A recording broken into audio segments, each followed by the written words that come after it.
Daddy, wake up. Wake up, spring break is over. We have to make Tango talk.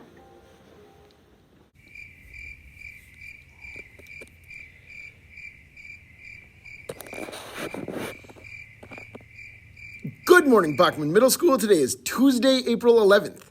It is an A day, it is a band makeup day, and I am Mr. Strand with today's Tiger Talk.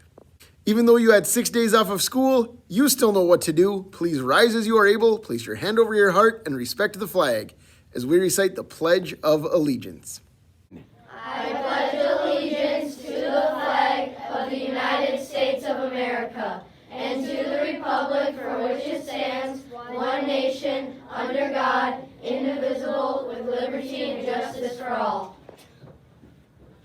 All right, you can go ahead and sit down now. Next up, it's time for our word of the week. This week's word is arbitrary. Arbitrary means based on random choice or personal whim, not on any system or reason. Well, the word of the week is always kind of arbitrary because I just pick it, but this week it's really arbitrary because that's what it is. So we'll be looking at other things that are arbitrary all week, starting with April Fool's Day. Now, April Fool's Day was 10 days ago, but we weren't in school then, so we're going to talk about it now. Here's a video from PBS about all of the different similar celebrations around the world.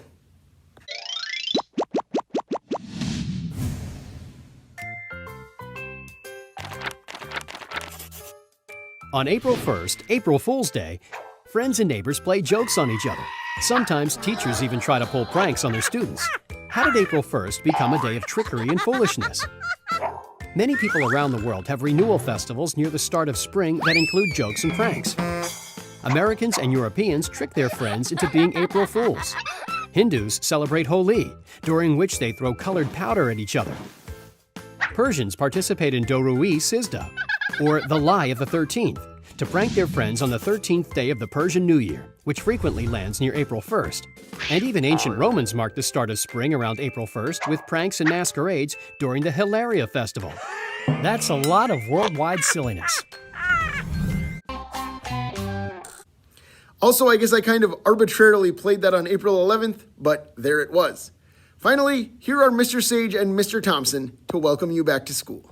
Hey, Bachman Middle School, Mr. Thompson here, proud assistant principal, and I have a special guest here. It is Principal Sage, and you know, we're coming back, and we have April and May and part of June left, and it is Principal Sage's first year here, and so just thought we'd take a moment to kind of just talk to you about Principal Sage. I mean, first year, kind of crazy. We got last 3 months here. What are you looking forward here to in April and May?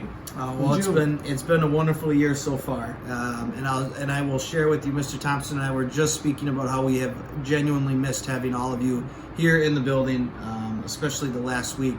It goes by really quick, but it's not the same without you in the hallways here, and it's hard to believe we're going to blink our eyes here. It's going to be June. This week's supposed to be 80 degrees, so it's going to get a little bit warmer.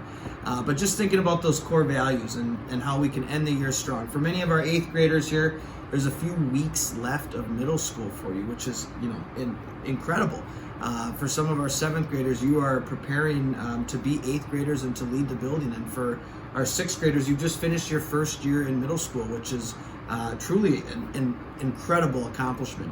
So there's different milestones and things to look forward to for each of our grade levels, but very proud of our entire class here, our entire student body, and looking forward to ending the year on a strong note, both in the classroom and out of the classroom, ensuring our core values are remaining strong in our hallways, in our bathrooms, in our lunchrooms, and again, continuing to learn in the classroom.